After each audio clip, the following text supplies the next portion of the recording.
Hello, everyone, and welcome to the Learn From Us podcast. Paul and I were just laughing because I just said my new political party should just be I'm a hypocrite. And then like oh, Democrat, Republican, I'm just hypocritical. It's all in right now. I was told I moved too much during the podcast, so if you're watching this and I go in and out of frame, he's fidgety. How does I just read an article that Uber has lost on average $3 billion a year. I don't know the exact number, but they've never. I think it's they've been upwards of 5. Terrible. Oh yeah. How does this happen? How does a company keep? When you're trying to grow a ton, you spend so much money on advertising that you lose money, and that is understandable. But I think now with the competition with Lyft, it's going to make it even harder to make more money and make that margin big enough where even the volume makes up for it. Like when you spend money to grow, like Dynasty Owner, we're not making money. We're spending money to grow, right? To get out there. It's just, but Uber has a problem. I mean, what's their value? Like 60, 70 billion and they lose 3 or 4 billion. I mean, I'd want to see their projections on, okay, if we stopped trying to grow, what would our profit be? And we just spent normal advertising dollars. I don't think it would justify 60 or 70 billion.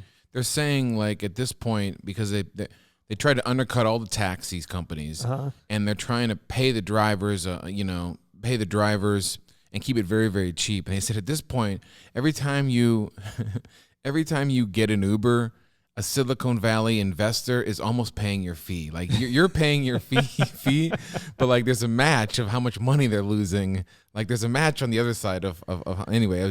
Uber's public now, right? So it's I don't know anything about it. It's public now, so the average investor essentially is paying your fee. Let's see what Uber stock is right now. Uber stock. Was ist Uber Stock? Was ist Uber Stock? Uber Stock denn? Yeah, it's at an all-time low. I mean, it went public at like 40. What's it at? 34. Market cap of $58 billion. 58. $58 billion. So I have a media company. I have a media company, the fake news companies. we do promotional and marketing videos is our main thing. We partner with some folks in Columbus. We have an office down there.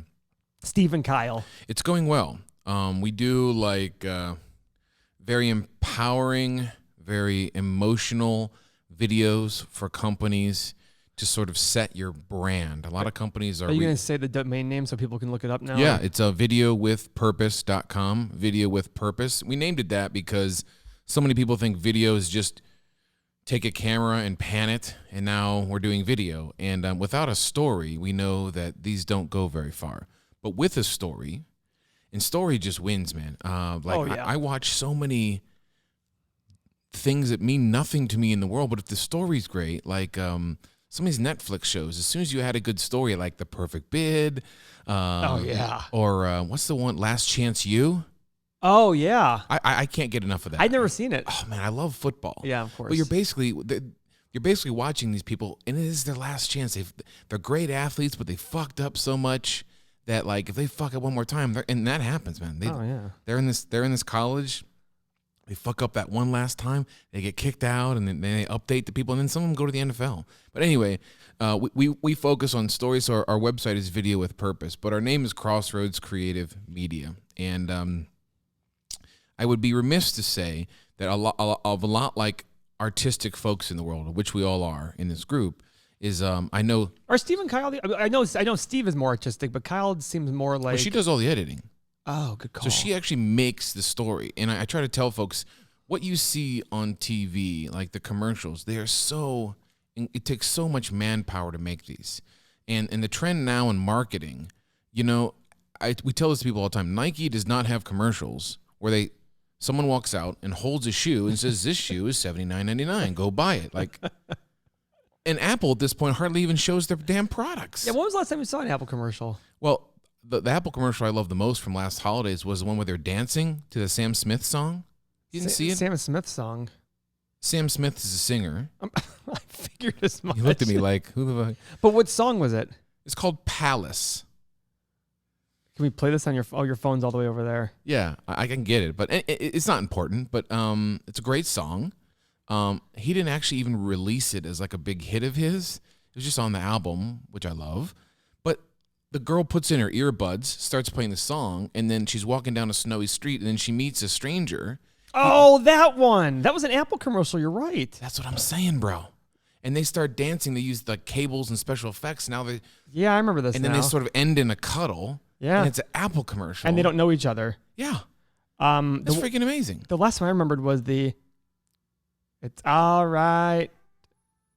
Who's playing it? Is that you, Don? Is that you, Don? Turn it up a bit. Turn it up. That's not the version I know. Oh, that is. Yeah, this is it. Anyway, that's Palace. And frankly, for the listeners at home, you can't hear that at all. So, but anyway, the point is we approach businesses. Businesses call us, and we develop a new brand. And we're for artists. So our passion is making the movies, making the photos, making the story, none of which includes anything about business. To the point where if you talk to a standard photographer, I know hundreds all over the country, and like these folks know so little about business. When I say these folks, I meant me for like the past 10 years. Right. Business, marketing, brand value, valuing your work, pricing accordingly, let alone growing. Mm-hmm. I don't know if it's like this with other. Of course it is. Even with business people who are business people, there's no, I wrote. So anyways, go ahead. Well, how many of your businesses, here's what I get from photographers. A photographer will get somewhat established. Mm-hmm. Then they see that the new photographer, and again, the threshold of being a photographer is you go to Best Buy, buy a camera, and make a website for free. Yeah. Now you're a professional photographer. But the most complaint I've heard over the past decade is I can't keep up with these new photographers that undercut me. How much is that a part of the businesses that you deal with? There's always going to be somebody cheaper. Always. And unfortunately, when times are good, it's easy for cheaper people to make enough money. When times are hard and tough, the cheaper people are going to be a little bit tighter, and it might be harder for them to withstand the tough times, right? Every business has the undercutter. I mean, look at Walmart. Sam Walton's comment was anybody will switch a brand for 20% discount. Yeah. It's fine. Walmart does $500 billion in sales and makes $17 billion on it at 3%, 3.5%. It just depends on every business has the undercutters, contractors, doctor. I mean, I'm sure everybody has the undercutter. It's just a reality. So at some point when I finally got brave enough and confident in my work, someone would call and say, listen, I would quote them, call it $1,500 for a photo session. They say, listen, I got this guy he'll do it for $500. And the last phone call I said, listen, if he's doing it for $500, he might be the greatest photographer, but it sounds like he's a terrible business person. Maybe so. I don't know how he's paying for things in his life, or, I just say, like, I got kids, I have a house, and if he wants to charge $500, go hire him. Yeah. Listen, I think that's the right thing to say, because I think that's my personal opinion is when people try to tell, you're buying value, right? It's hard because it doesn't. You get what you pay for is a common thing we hear, but at the same token, if that's the case, all right, Seth, buy me a camera and I'm gonna be $1 million for a photo shoot. At some point, you got to be like, well, listen, that's just not worth it to me. Yeah, I'm not willing to spend $10,000 for my wedding or whatever somebody might say. And somebody else might sit there and say, but your goal isn't to, I made the mistake when I first bought Casa Sofia, the house in Mexico that we have. LuxuryZLO.com. Yes. I emailed 40 or 50 of my friends and say, what would you pay for a trip like this? And sure enough, the cheapest friends that don't value quality came in with the lowest amount, and the ones who value a good experience came in at the highest amount. Mm-hmm. That's just the way it was. But it's funny because I took that as, but the guys who were the cheapest end of the thing, I remember those are the guys who were asking me for hey, I want to go down there. Like, what's a week and get a good deal on? I'm like, and I'm thinking to myself, like, why should I give somebody who doesn't value it a good deal? Yeah. Do I still struggle with it? I still struggle with the fact of I don't want to be the most expensive. I don't want to be the cheapest, and I want to be the most expensive if I have a reason to be the most expensive. I struggle. Like our apartments are always the most expensive on the street, and we always brag about that. And I have no qualms or equivocation. If somebody says to me, "Boy, you're really expensive," thank you. I appreciate that. There's some other business where I go, "Yeah, this is more of a commodity. We can't just be that much more, right?" Mm-hmm. It just all depends on the industry you're in. But if you do a good job of, like, I think I've heard you on the phone with brides and stuff like that. I think for a wedding, you're like, okay, yeah, it's a lot of money, but at the same token, this is supposed to be the once in a lifetime thing, blah, blah, blah. But what's the right amount? I don't know. Mm-hmm. What's the right amount for any of this stuff? It's not a, here's the right answer. It's a, well, what do you value? I find with photographers though, we've gone back to this a zillion times over, but the idea is like, some of them, making money is actually bad. Yeah. The idea of making money, people feel bad about making money. And I had to get, somehow or another, it was fairly easy for me to get over that and say that I guess I had some coaching where some guy said, some people also want to spend money to feel good. Oh, for sure. And I value something when I spend money on it. Yeah. Tim's not here, but we joke about that all the time. I don't want to think people do things for me for free. Let me spend money so I value it more. So going back, so our company hired Paul to be a business consultant. Yes. And we had our first couple meetings. Yes.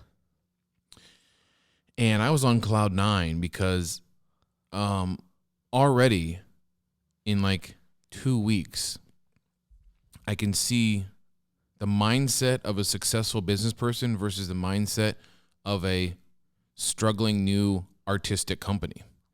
The way you talk about the money that we can make and where the business can go in the future, and it's so haphazardly. You're just like, yeah, when we do this, you've talked about the brainstorming of yourself and tricking yourself into being, thinking more successfully. Brainwashing. Yeah, brainwashing.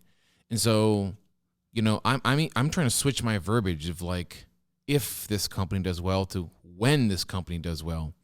But right off the bat, like, my jaw was on the floor listening to you talk during our last meeting. Oh, that's very nice of you. And basically because I couldn't believe you haven't got a haircut. You look terrible. That's why my jaw was on the floor. But no, in reality, I'm like, I know so many people that need to talk to someone like you, if not you yourself. And I appreciate that. And people have reached out on here about us consulting with their business, and not just the real estate side of it. It's just a bit. And the funny thing is, it comes very natural to me because of how many businesses we have and how we think about things. Let me show an example. Okay. There's 4 of us, and we have an overwhelming amount of data when we photograph and document on video these promotional videos. And so we have a lot of data, and we need an editor. Well, we have someone editing, but if we want to grow, we're going to need someone help with editing. And so you walked us through the idea of at what point do we get a full-time editor? Can we afford it? So we said, well, if a day rate for an editor is something like $600. Do you remember the numbers? Can you walk me through the numbers? Yeah. So then I said to Steve. So every once in a while, after a big project, we'll hire a guy at $600 to come in and probably not do as good a job as us because they're one-off hirers that we can't. They might not be the same person, and so it's not the cleanest route to getting stuff done. But keep going. So I said to you guys, I said, Steve, Kyle, how much revenue could we bring in if we had a full-time editor, that full-time editor working? How much revenue could they edit in a yearly basis? And I initially thought, well, we don't have the money for a full-time editor, so screw it. By the way, we might not have the money right now for it, but that wasn't the. That's right. That's not the exercise. The whole point is to get our ideas around what do we need to get to. So Steve said he thought about it. He goes, I think $300,000. I go, really? He goes, yeah. I go, boy, it sounds low. I go, you're telling me that this editor we hire is basically 50% of our revenue. And he goes, no, it should be like 15 or 20%. I said, okay. Uh-huh. He goes, even at $600 a day, it's about 15 or 20%. I said, so in that case, you can do almost $1 million. And then you interrupted and said, Paul, walk me through those numbers. Yeah. So I said, okay, $600 times 5 days a week is $3,000 a week. Times 52 weeks is $156,000 a year. Mm-hmm. At 15 or 20%, it's about $900 to $1 million. But he was saying we could do $300,000. So 156 or $300,000 is 50%. And I think we all realized at that point, we don't factor in half of every job, even hiring an outside editor. Yeah. I go, so at 15 or 20%, if we have a full-time editor on staff, a phenomenal one, paying them 70 and costing us 80 total, we're cutting that cost in half, and we're going from 15% of our cost down to 7.5% or 8%. Now, I know it's a lot. Rewind if you want to. But I do like the fact that you're like, man, I never even thought of it that way. And by the way, that's okay. We would have never thought of it that way. But the whole part of it is me understanding the business. That's it, bro. And people don't understand their cost all the time. I remember the first time I ever noticed this was in 2003 or 4. I was with a friend who was helping their tree cutting buddy. And his tree cutting buddy was talking about his cost. And the friend looked at him and goes, I don't think you're writing your costs. And sure enough, he wasn't. He was too high in his costs. His fixed costs were, his actual cost on a job was much lower. So he lowered his price and business boomed. And he was making the same amount of money. Because he realized, oh crap, my costs are. So when we understand our costs as a percentage of revenue, then we can also look at it and say, okay, once we get to $400,000 or $500,000 in revenue, we can easily justify a full-time editor. And we can actually grow with that full-time editor. Every extra dollar above $400,000 or $500,000, we're going to actually make an extra 8 or 9% on, 7-8% on, because we've already covered that person's cost relative to the outside editor. And it was like, and I'm glad you saw the value in that. And that's one of 30 examples we're going to do over the next several years.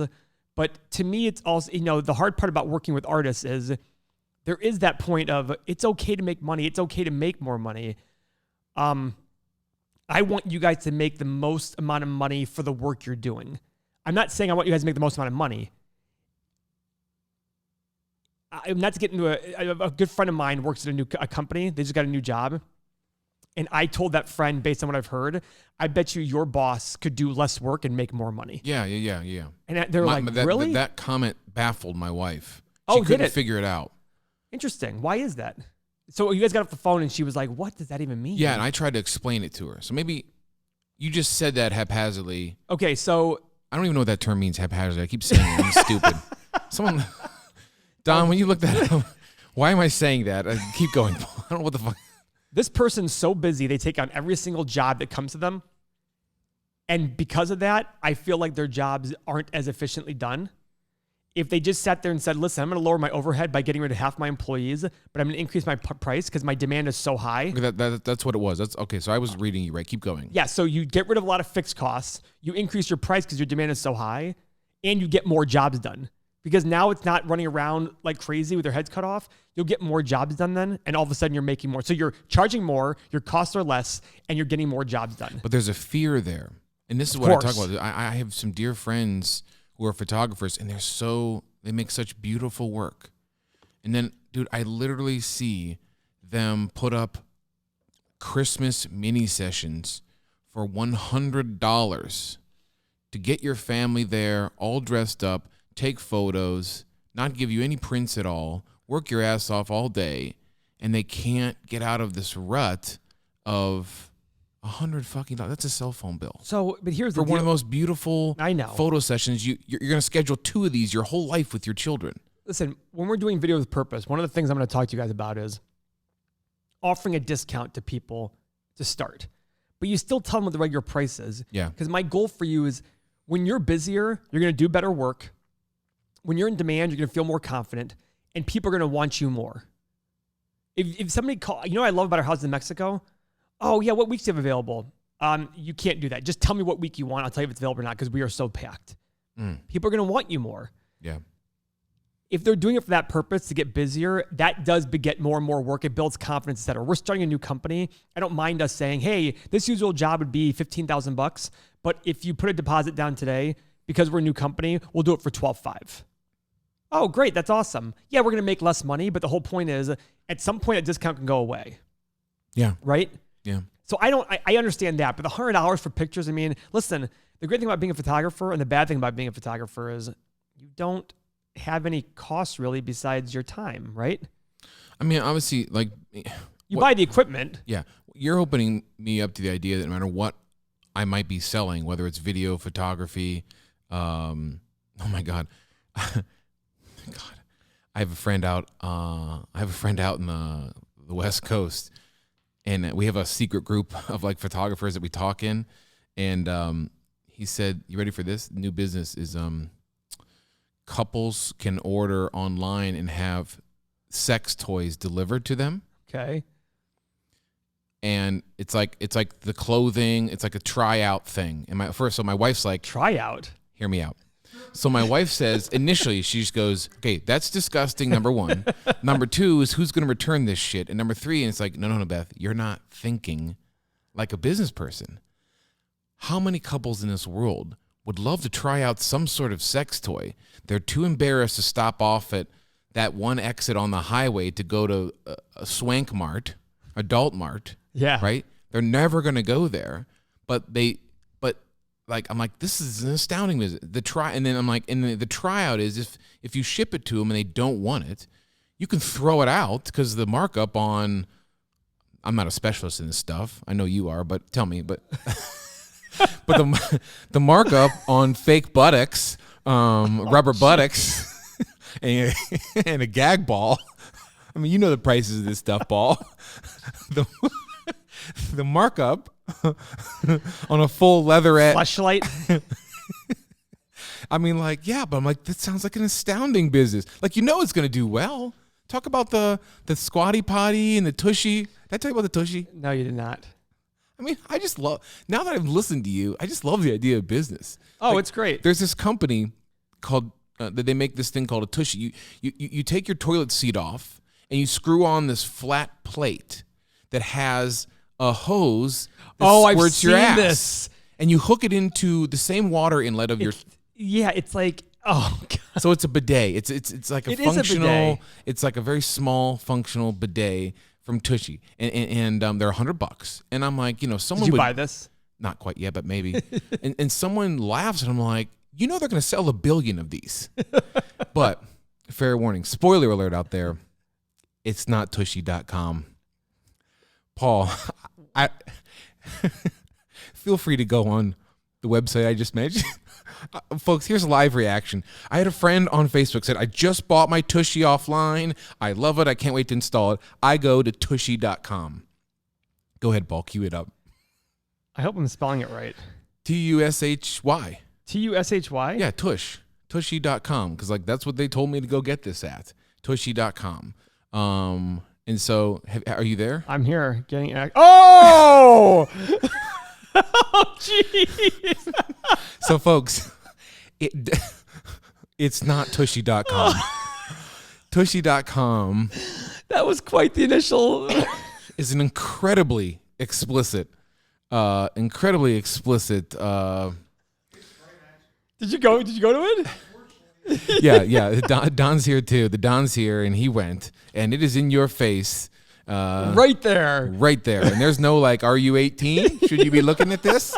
It's just like, no, here is the lower intestine of someone making love to another human being. But where am I going with this? Making love.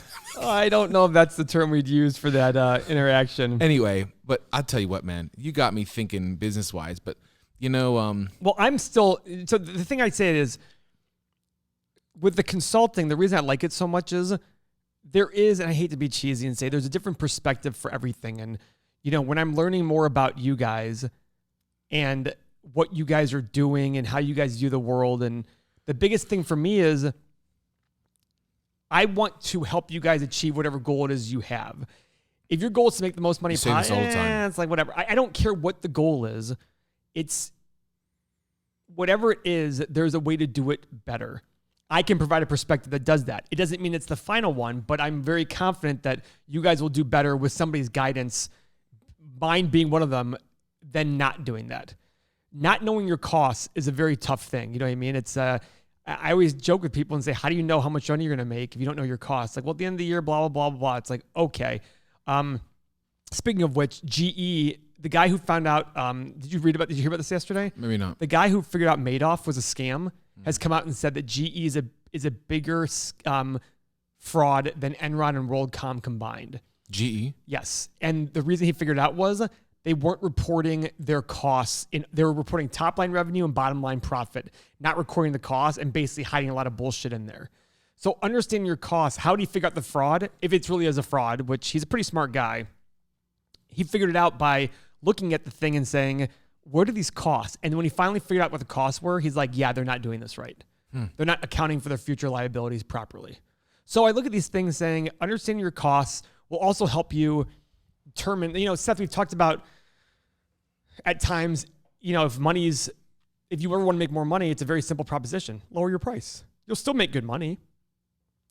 Your price should be relative to, it's like when people talk about my consulting. Well, what do you charge? $2,000 an hour. That's insane. Okay. Because I have valued my time so I look at going, if you don't hire me, I have more free time to do whatever I want. And with how big my business is, me adding more value to my business is probably worth over $2,000 an hour to me. Or you hire me and give me $2,000 for the hour. Either way, I'm happy with it. And you can't argue that. Talk about value. And that's what I want you guys to realize for the stuff we do. Like you said, one of the jobs you guys did, you said we charged $10,000. It should have been $25,000. Yeah. I looked at it saying, hey, we got somebody to pay us $10,000. Yeah. We got the ball rolling. Sales always gets everybody motivated. Get those sales in. Make sure that $10,000 next time becomes $15,000, then becomes $20,000. When you're super swamped, that $25,000 is actually gonna be $30,000 or $35,000. And if somebody says no, okay, fine. We'll just go take care of our other clients who are paying us. So our initial meeting, Beth and I are in charge of our sales. Yes. Outbound sales, which I've never really done, but I have the unique. I feel like I have an internal knack to speak to people, learn what they need, and see how we can help you. And it works with wedding photography, and it's not a trick. You just listen to people and see how we can help your business. And you said, well, we need to get these calls going, and the more calls we make, and you said like at least 50 a day. And we were on the phone, so like I had to pick up like my jaw off the floor, my whole mandible, lower. And what number did you tell me you want to do per day? So I said, like, Paul, I've never done this before, so right. I would struggle probably getting 5 done. And what did I say? And you said, well, at 5, we shouldn't be doing. You should just stop doing. It's nothing. You're not gonna get shit done with 5. You're not gonna get a rhythm going. You're not gonna get anything going with 5. But as a photographer who's never done any, 5 was a lot. A lot. And you said something like, well, even if it was 20, and I'm like, well, that's like. So I got off the phone. I was like, that's completely impossible at the moment. Like just finding 20 people. Steve said the same thing. Like, how do you even find 20? Oh, garbage, guys. That's the easy part. So in the course of 3 hours yesterday, I called 20 companies. Yep. I spoke to one physical person who shot me down before I could finish my sentence. But so I'm still analyzing, like, of those 20, I still have to make 20 emails and input the data and follow up. But then again, I started saying to myself, well, here I am talking on a podcast, not doing my 20 today. But you're paid to do this, so it's okay. Yeah. So I was just trying to rationalize 20 a day. Like we went to Nashville for a photo shoot and we drove like 8 hours there. We shot for 4 or 5, 6 hours, drove 8 hours home. And I'm thinking with Beth and I alone, there's 50 phone calls we didn't make. And so right off the bat, I have to start rationalizing like how this is going to work together. But you're right. I mean, but if you don't do 20 calls a day, and Beth doesn't do 20 calls a day, and 6 months from now we're like, why are our sales not up? Yeah, well, I'm going to say, well, we don't make our calls. Yeah. Listen, obviously, I'm not saying just make the phone calls and be like, hey, you want video? No click. Hey, you want video? No click. No, it's not that. It's sure. We want to make good quality calls. Our salespeople upstairs who do a great job on BD Supply and on Casa Sophia, and soon we're hiring salespeople for our Crossroads Property Restoration. They do well because they put the time and effort into the phone calls, the follow-up, things like that, right? Yeah. It's just, there's no, all I know is that the people, it's just like, it's the B to Y we talk about. Yeah. It's the people who make those calls, not just the first day, not just the last day, all the ones in between. Those are the ones that have the most success. That's just the reality of life. Can you get better at it? Of course you can. But Seth, you've already been the guy who received phone calls. And yeah, you did inbound sales, which is people calling you saying, I want, but that's also hard too. You know why? Because they're calling you. How many other people are they calling? Yeah. So you're still competing. Yeah. One is I'm competing with a bunch of people, but I know the person wants to buy. The other one is I'm not competing with many people because I know the person, I'm trying to convince the person they want what I have. Right? Yeah. We're in the top of the funnel right now. We're trying to figure out what are the best places to go to. Every company, when they do their sales, starts with this. And then at the end of the day, they figure out their niche or their way of going, and it's going to become 3 or 4 times more efficient. You might be able to get those 20 phone calls with responses and conversations in 2 hours, but you actually have more conversations. From 3 hours to 2 hours, but you get 8 conversations in there. I think we're in a very unique position offering like powerful videos, what I found in just a single day of researching 25 companies that are very similar is like no one is doing that great with their video marketing, and they're going to have to.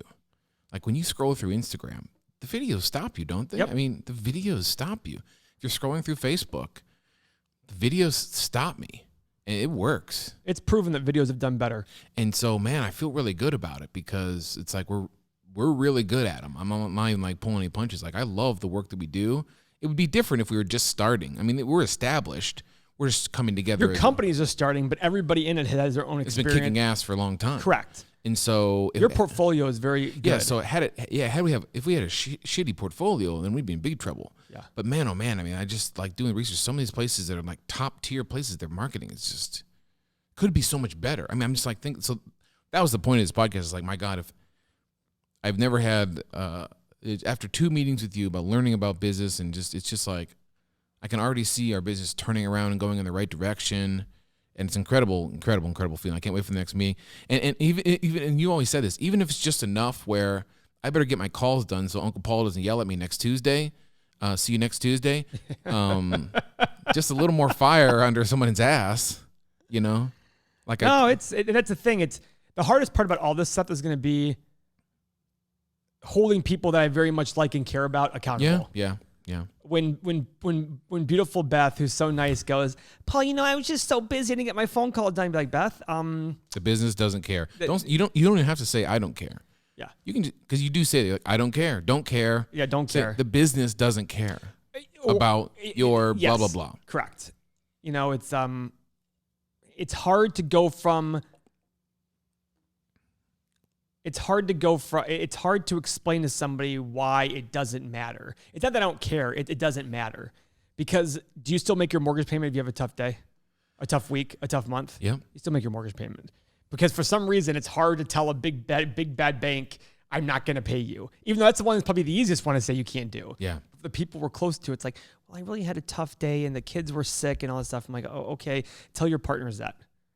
Yeah. And that's the thing. At some point, I'm going to look at Steve and Kyle and say, guys, are you okay with Seth and Beth not making it? And if they don't get their work done, hey, Seth and Beth, are you guys okay with Steve and Kyle not getting their work done? Yeah.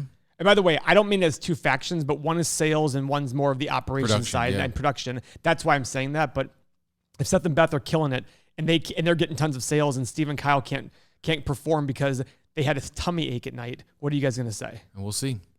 Yeah. And that's the thing. And by the way, I'm not saying it as we should all hate each other. I'm sitting there saying it as, okay, we are a team. Steve, Kyle, Seth, Beth. If something happens in your personal life and you need to step away, just make sure that there's a procedure in place to help account for that. Mm-hmm. That's it. I'm not sitting there saying that we're going to sit here. I don't want it to be, I want it to be a team that we are Crossroads Creative. We are Video with Purpose, and we're here to help each other when things happen. But what I'm not trying to do is allow somebody to get away with saying, well, I didn't do my job that I agreed to because of something else that is external or even internal. I don't care. Yeah. To me, we're here to do this. That's going to be a hard thing to do. We will keep you updated on this. This will be very exciting. Boy, oh boy, if you are in a business out there and you think you need, I'm telling you, you probably need someone like Paul, if not Paul, Give him one meeting and you'll start. And by the way, just to let everybody know, the way I'm charging Crossroads Creative is not an hourly rate. I'm taking a percentage of revenue. Mm-hmm. And I'm hoping that in the first few years, it's a very low hourly rate. But in the following 6-7 years, I'm doing very little, but getting big checks. Yes. That's kind of what I like about doing it. And I only say that because I don't want to get into the cost thing, but at the same point, it's like, I get it. $2,000 an hour sounds like a lot. I'm willing to invest in you guys if you're willing to pay me when I'm not doing much because I already invested the time, right? And I'm hoping that, I joked with you guys and said, I hope someday you guys are doing $10 million in revenue. I'm collecting multiple 6-figure checks. And you guys are going, we haven't heard from Paul in a while. It's like, yep, where's my check? Like, I invested the time before kind of thing. Yeah, I can see it already. I love that. All right. Videowithpurpose.com is our company. Do not go to tushy.com unless you're like Paul, just a sex demon. That first picture was incredible. Everybody's going to go to it now. You realize that, right? The traffic is going to spike with all of our listeners. Traffic at tushy.com is just going to spike through the roofs. I got to get rid of it. Ready? Oh, gee.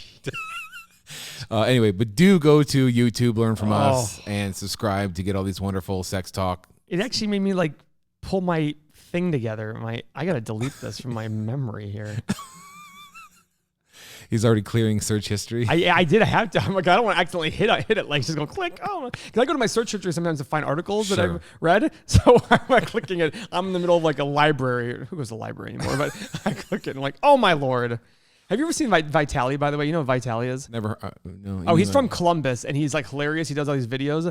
He has a video where he goes to a coffee shop and watches porn, puts headphones in, but it's not connected. So like the porn's going crazy. And everybody's like, dude, your porn's going. He's like, what? He's like, I have the earphones. I'm like, no, it's not. And he's from Columbus? Oh, yeah. People get pissed at him. He's him and Roman, the guy. And they did they did a thing in Columbus where they went through the hood in a van with speakers and had it be bullet, and like they drive by people and all of a sudden have it be bullet sounds. And in one of them, guys shot back at him. Like it's actually like crazy. Like he slows down the footage and shows like the spark hitting, the bullets hitting the ground.